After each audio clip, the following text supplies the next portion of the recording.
ఎలా ఉన్నారండి అందరూ? ఓకే. ఈరోజు 15th మే 2025 ఏం జరిగింది? మనం నిన్న ఏం మాట్లాడుకున్నాం, ఈరోజు ఏం జరిగింది మార్కెట్? నిన్న ఏం చెప్పాం సార్? ఒక గోల్డెన్ జోన్ ఇవ్వడం జరిగింది మీకు, రైట్? గోల్డెన్ జోన్ వచ్చింది. నెక్స్ట్ మార్కెట్ యొక్క రేంజెస్ ఇవ్వడం జరిగింది. ఏమి ఇచ్చాం సార్? 24,500 ఇవ్వడం జరిగింది. మన వ్యూ ఏమనుకున్నాం ఫస్ట్ అది తెలుసుకోవాలి సార్, గుర్తుంచుకోవాలి. మన వ్యూ ఏమనుకున్నామంటే మన వ్యూ అనేది బుల్లిష్ సైడే, అప్పర్ సైడే అనుకున్నాము. ఓకేనా? ఒకవేళ మార్కెట్ కిందికి వచ్చినా సరే 24,500 లెవెల్ని బ్రేక్ చేసి కింద సస్టైన్ అయితేనే మనము పుట్ సైడ్ ప్లాన్ చేద్దాం అనుకున్నాం, పిఈ సైడ్. ఓకేనా? ఓకే. యాక్చువల్గా కండిషన్ సార్, ఒకటి మన గోల్డెన్ జోన్ నుంచే సపోర్ట్ తీసుకుని వెళ్ళే ఛాన్స్ ఉంటుంది. ఇక్కడ ఆప్షన్ ఏం దొరకలేదు, సో మనం ఏం చేయలేదు. కరెక్ట్గా ఏదైతే లెవెల్ అనుకున్నామో 24,500 లెవెల్, ఈ లెవెల్ నుంచే సపోర్ట్ తీసుకుని మార్కెట్ రివర్సల్ అవ్వడం జరిగింది. మామూలు ర్యాలీ చేయలేదు సార్. ఎవరైనా లైవ్లో ఉంటే 10 రూపాయలది 150 రూపాయలు పోయింది, చూసారో లేదో? ఓకేనా? ఇవాళ ఎక్స్పైరీ కూడా ఉంది కాబట్టి మంచి ర్యాలీ వచ్చింది సార్, మంచి ర్యాలీ.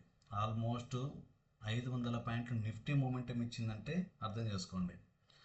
మీ వ్యూ రాంగ్ అనుకోండి, అదే మీ వ్యూ రాంగ్ అయి ఉంటే ఏం జరిగేది?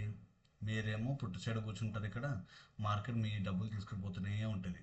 ఓకేనా? అందుకే వ్యూ అర్థం చేసుకోవాలి సార్, మార్కెట్ వ్యూ. దాన్ని బట్టి నెక్స్ట్ స్టెప్ ఏం తీసుకోవాలో అర్థమవుతుంది, రైట్?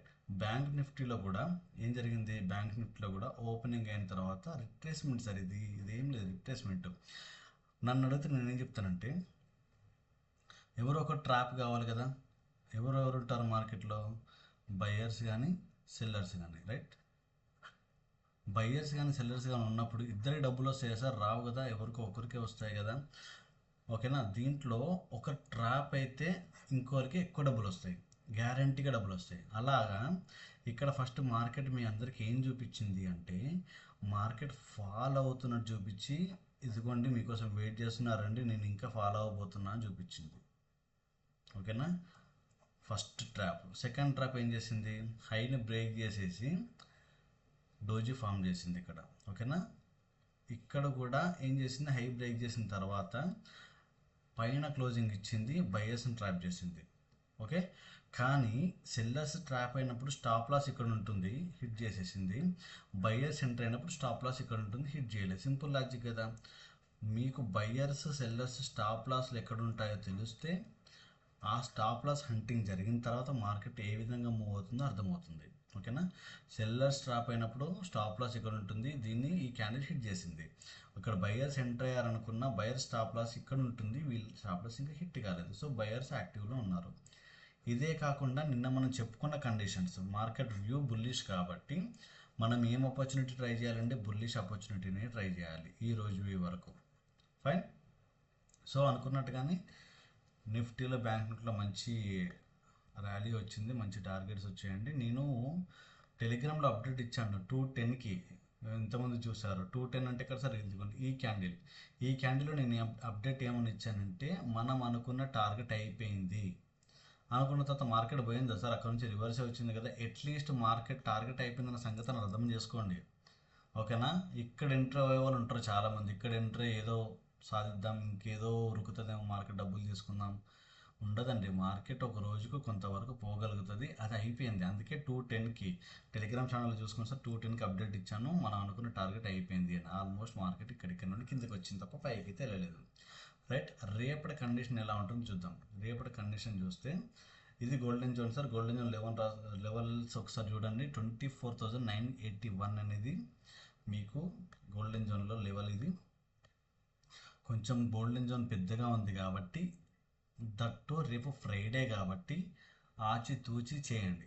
ఓకేనా? వీలుంటే లైవ్కి వస్తాను సార్, ఈరోజు రాలేదు, వస్తాను, ఎందుకంటే టెస్టింగ్ జరుగుతుంది. చాలా రోజు అయిపోయింది కదా లైవ్, వేరే ల్యాప్టాప్ మార్చాను కదా, సో అన్నీ యాడ్ చేసుకోవాలి, జరుగుతుంది అనమాట. ఓకేనా? ఓపిక పట్టాలి సార్, ఏదో అంటారు కదా, శ్రద్ధ సబూరి, ఓపిక ఉండాలి. ఓపిక ఎంత మీరు ఓపిక పట్టగలిగితే అంత మంచిగా మార్కెట్ అర్థమైంది. ఫైన్. సో ఈ కండిషన్లో చూసుకుంటే ఇంపార్టెంట్ లెవెల్ సార్ ఇది. గోల్డెన్ జోన్కి మధ్యలో కూడా మార్కెట్ వచ్చే ఛాన్సెస్ ఉండొచ్చు. రేపు గ్యాప్ డౌన్ అయితే రానివ్వండి, గ్యాప్ డౌన్ మళ్ళీ అదే ఏమంటారు, జస్ట్ రిట్రేస్మెంట్. ఓకేనా? కానీ రేపటిది కొంచెం కన్ఫ్యూజన్ మార్కెట్ చెప్పాలంటే. రేపు ఏం చేయాలి చెప్పలేం. అయితే గ్యాప్ పోవచ్చు, గ్యాప్ డౌన్ అవ్వచ్చు, సైడ్ వేస్ ఉండొచ్చు. ఫ్రైడే మార్కెట్ ఈ రోజున్న కండిషన్ చూస్తే ఈ లెవెల్ ఉంది కదా, ఈ సెంటర్ లెవెల్ దాకా వచ్చినా సరే మనం బుల్లిష్ వ్యూని చూడాలి. ఎప్పుడైతే గోల్డెన్ జోన్ మధ్యలో 24,000 ఎంత సార్ ఇది 24,880 24,880 బ్రేక్ చేసిన తర్వాత లేదంటే 24,850 కన్నా కిందికి వస్తే అప్పుడేమన్నా సెల్ సైడ్ ఆలోచిద్దాం సార్, లేకపోతే బయింగే ఆలోచిద్దాం. ఓకేనా, రైట్. బ్యాంక్ నిఫ్టీలో కూడా పెద్ద టార్గెట్ ఉండకపోవచ్చు అండి, ఎందుకంటే ఆల్ టైమ్ హై దగ్గరలోనే ఉంది కాబట్టి. అండ్ ఇక్కడ చూస్తున్నారు కదా, ఇది ఆల్మోస్ట్ రెసిస్టెన్సే, ఇదంతా రెసిస్టెన్స్ ఏరియానే. ఇదిగోండి, రేపు ఏమైనా కాల్ తీసుకోవాలనుకున్నా కూడా ఈ రెసిస్టెన్స్ ఏరియా పైకి వెళ్ళనివ్వండి. 54,500 ఆల్మోస్ట్ 55,500 పైన క్యాండిల్ క్లోజ్ అయితే మంచిగా బుల్లిష్ ర్యాలీ చూద్దాం. ప్రైస్ యాక్షన్ చూడాలి సార్ ఖచ్చితంగా. ఏదో క్లోజ్ అయింది కదా సార్, బ్రేక్ చేసింది కదా సార్ అని అట్లా పోయి వస్తే మీకే ఇబ్బంది సార్. అట్లే కాదు, ప్రైస్ యాక్షన్ రావాలి, సస్టైనబిలిటీ ఉండాలి. సస్టైన్ అయిన తర్వాతనే మనము బయింగ్ సైడ్ ఎంట్రీ తీసుకుందాము. ఓకేనా, ఎలా గోల్డెన్ జోన్ పైన ఉంది కాబట్టి హోప్స్ రేపు కూడా మార్కెట్ బయింగ్ ఆపర్చునిటీ ఎదుగుదాం సార్. ఎందుకంటే గ్యాప్ డౌన్ అయితే వెరీ హ్యాపీ సార్. ఇక్కడ గ్యాప్ డౌన్ అయింది అనుకోండి, ఈ రేంజ్లో మార్కెట్ డైరెక్ట్ పైకి వెళ్తుంది నేను అనుకోండి. బట్ ఇక్కడ కూడా అంతే, గ్యాప్ డౌన్ ఈ రేంజ్లో అయిందనుకోండి, మార్కెట్ ఫస్ట్ క్యాండిల్ నుంచి గ్రీన్ క్యాండిల్ ఫామ్ అవుతూ వెళ్ళాలనేది ఒక కాన్సెప్ట్ ఉంటుంది. ఓకేనా, చూద్దాం మరి ఏమవుతుందో. ఓకేనా, కొత్తగా చూసేవాళ్ళు సబ్స్క్రైబ్ చేసుకోండి సార్. సండేస్ నుండి నాలెడ్జబుల్ వీడియో కూడా షేర్ చేయబోతున్నాను. లైవ్కి వస్తాను. లైవ్లో మార్కెట్ నేర్చుకుంటేనే మార్కెట్ తొందర వస్తుంది. ఓకేనా, రికార్డెడ్ వీడియోస్ కానీ ఇంకేమైనా చూసినా కంటే లైవ్లో చూడండి, మీకు బాగా అర్థమవుతుంది. Thank you so much.